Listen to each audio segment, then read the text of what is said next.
Hello everyone, my name is Relax and Panic and this is another reaction to My Hero Academia. It is season 4 episode 2 and you know what to do? If you want to see my reaction, just go down into my descriptions, follow the links, replace the parentheses dot parts with real dots and enjoy. Once you've done, feel free to come back here and hear my thoughts about this episode. So, see you soon. For those that came back, welcome back. Now, good first episode. I mean, it is the second one, but you could say it is the first one, right? Because we are starting with the story now. And there are like two major parts of this episode. The one is Overhaul, and the other one is Midoriya, clearly. No sign of the mysterious little girl yet. But let's talk about what's going on. So I will start with Midoriya, however. We are again in this work studies with heroes. It's kind of like we had already, right? The idea of working with and for a hero. They did that and they are just kind of repeating it, and I guess it's a bit more dangerous, a little bit more in the front, although they were on the street at this time, as I remember. The thing is now that they are meant to take those heroes they work for have to be those who are really known, really good at bringing out the workforce for the students. So I guess Gran Torino as an example wouldn't work because although he's a great hero, he really has no agency and he's not really working anymore directly. He's doing with the police by now, as we know. But you have to have something else. So it is Sir, who is definitely weird, if I may say that. So that's a strange mix of character there. So from the outer appearance, how he is walking, talking, acting, you would say he is this very drawn back, very sincere character who has this gaze of don't look at me, don't touch me, who are you, right? That Midoriya reflected on quite a lot, that he is, even through a screen, even when watching him on TV, he is kind of afraid of him a little bit, because Sir Night Eye has this view, has this night eye, right? But in person, he is acting pretty strange right now. This tickle machine, you really have to question the heck why, right? I mean, that is a little bit more than just weird. That is close to being completely nuts. But I guess there are reasons. He likes humor? Okay, we will see. I can see that he does not like the idea that All might be made fun of, which, as we all know, Midoriya never meant to do, right? But he may misinterpret it, so that might be a problematic start, to say the least. But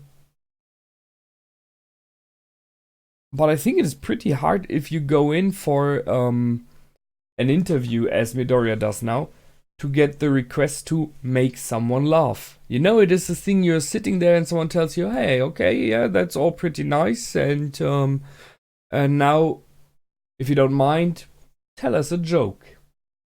Out of nowhere, right? How you do that? It's not easy.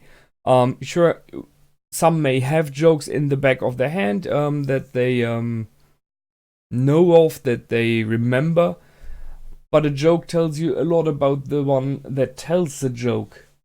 So it's a dangerous thing to do. And humor is always a problem because people have a different taste of humor. Some people like it a bit harsher, and some people like it very, very drawn back and intelligent, right?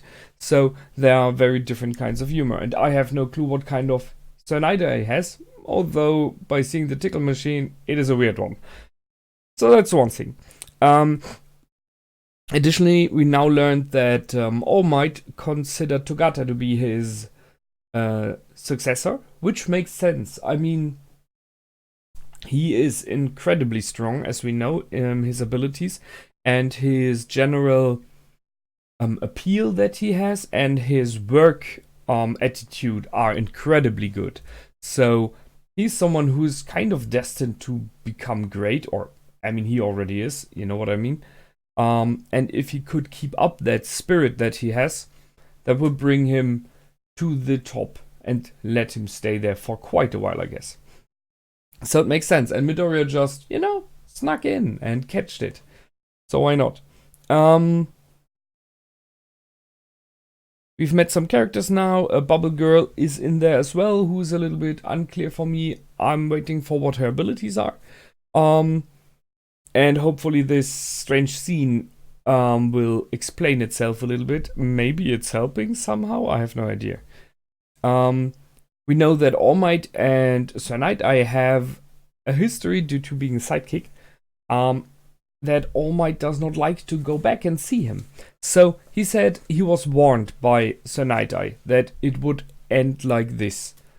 I guess it is about the fact that he is going in himself and doing too much, risking his life, overburdening himself, right? From what I've seen, I would say, but that's just out of appearance, that Sir Night-Eye is more the one that gathers information and then sends in his people instead of going himself. I might be true, or I might be wrong here, I'm not sure. But he seems more like this spy and intelligent guy, right? Intelligence in the meaning of gathering informations and using them instead of just jumping in full force swinging a hammer, which is more the type of All Might. So sure, there would have been this warning, like if you always go in like this without checking stuff, without gathering intelligence, without any kind of a plan, All Might, there will be the day when, and that is the kind of day we had by now. So yeah, I guess All Might, if that was the reason, feels a little bit like if you would meet him now, he would feel like there would be this moment of I told you so. But seeing that Sir Night-Eye is watching All Might videos all the time and seems to put him in high regards, I kind of doubt he would do that. I think it is one thing if you warn someone about that, but it doesn't take the fact that he very likely admired this behavior as well, being able to just go in and taking the risk, knowing of consequences and saying it doesn't matter, there's stuff that's more important, right? So to save people's lives. So I guess there's more admiration in there. So much about that part. We have Todoroki moving out, so he has an agency, and we have the same with Bakugo. Maybe they're at the same agency, would be interesting. I kind of hope we see Best Jeanist again, that would be great. Yeah, we will see where this all is going. Now to the other half, the first one, Overhaul, and the League of Villains. So there was a short interlude, a very short meeting, but it definitely showed potential there. So we have two parties now, two groups who struggle, who want to be the one that is the new main, the head of the evil society in general. So on the one side we have the League of Villains, right? And you could say from what we've seen so far, they should be. But on the other side, we have Overhaul with his group, Shie Hasai Kai, I think. I wrote something like that down. So in the end, former Yakuza. It's interesting to see that they bring in background story, history, and it makes sense. The moment the society changed due to having heroes and villains like that, some stuff had to change as well. As example, police force. You cannot, as a normal police force from nowadays, really face villains with superpowers. So you need to have a new stuff, right? You have to have special trainings. You have to have more reconnaissance, clearly. And even the police force has people with superpowers now, I guess. So it completely changed how police will act, I'm pretty sure. That's on the one hand. On the other side, the society of the evildoers changed as well, because you had like families running business, and they were dangerous and strong and influential due to knowing people, knowing each other, having trust between each other, and the ability to call in more troops, having more money, having more influence. But now we have a time where a random guy on the street may have enough power to simply walk into the room of the Don of a family and say goodbye, that's it, and shoot his head off. So, sure, this society broke, mainly due to the heroes that were like, we want to protect the people, so we take out the evildoers. And you cannot compete with characters like Endeavor and All Might. So I see that. This is just the rest that is left now. Old members, or the sons of the old members of those families, and one of them is Overhaul. So, he has this kind of statement that he wants to be the one, which I can understand. He has this heritage thing, and if he would be able to put his family on top again, that would mean quite a lot. And I'm pretty sure a lot of people who are living in the shadows by now would be willing to support him then, because he showed that even in these times, these old ideas still work, at least partially. It's a cool idea, I like it. So they bring in these parts. And now we have the combination of those two meeting up, and each offers the other one to join his side, each of them having their very own reasons why it's working or not. I agree for now with Overhaul that it seems like there's only one side having a plan. And the reaction told me it's very likely like that, right? There was no I do have a plan. There was a clear moment. True. No plan yet. And yeah, that's a good thing to have. And it was kind of a trap, which is not so much of a surprise here. So they flew into each other. I am sad that we lost already one evildoer with a really cool ability, because I liked this magnetism, this ability to draw in males and push away females. This idea of, it worked magnetic like, so males and females are drawn to each other, stuff like that.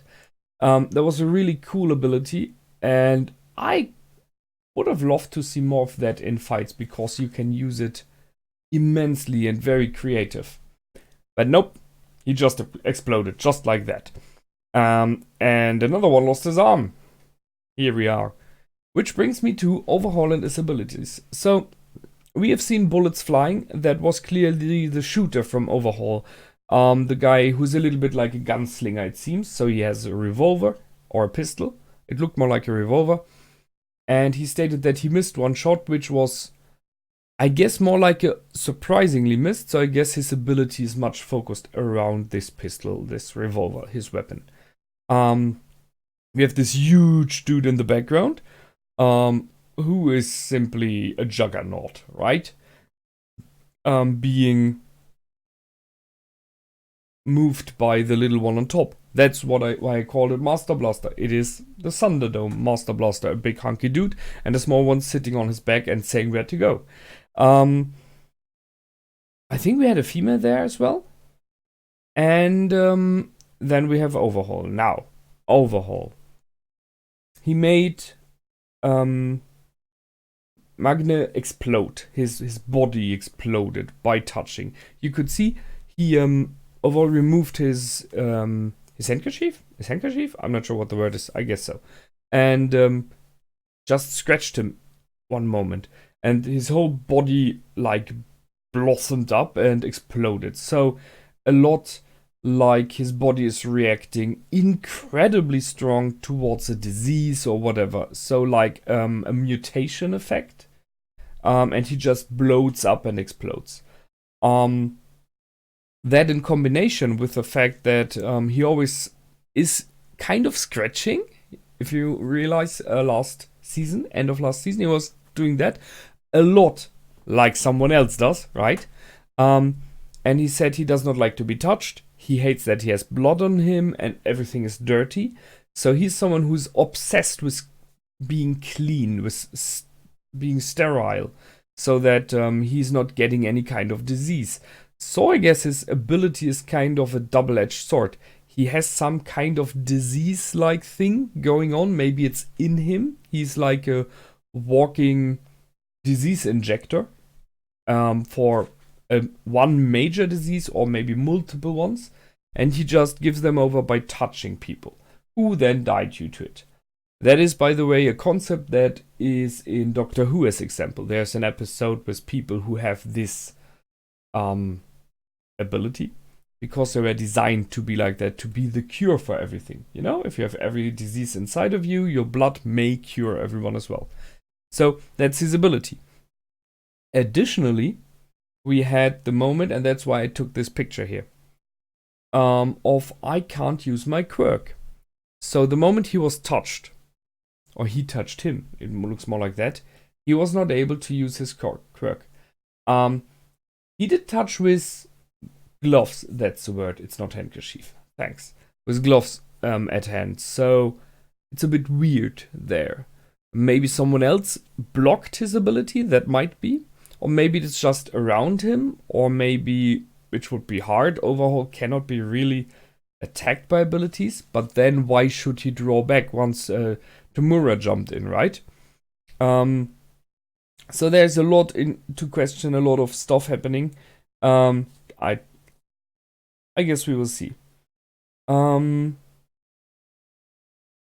was not really able to do something herself. She was not allowed to. And everyone else from the group was blocked off, like, no, don't go in further, because that would have escalated into possibly a disaster, because Overhaul was pretty well prepared there. So it's interesting to see what's going to happen now. This ability is strange. I don't know why Overhaul is the word for him and his quirk, but I guess we will learn soon. Right now we have two parties in the shadows who are opposing each other. One is owing the other one an arm. And I'm kind of afraid that they will bring an arm to them. Something like that, right? Let's see where all of this is going. Right now it's just preparing and building up. That's it for me this time. I will see you the next time. And until then, feel free to comment, like, and subscribe. My name is Relax and Panic. Goodbye. And out.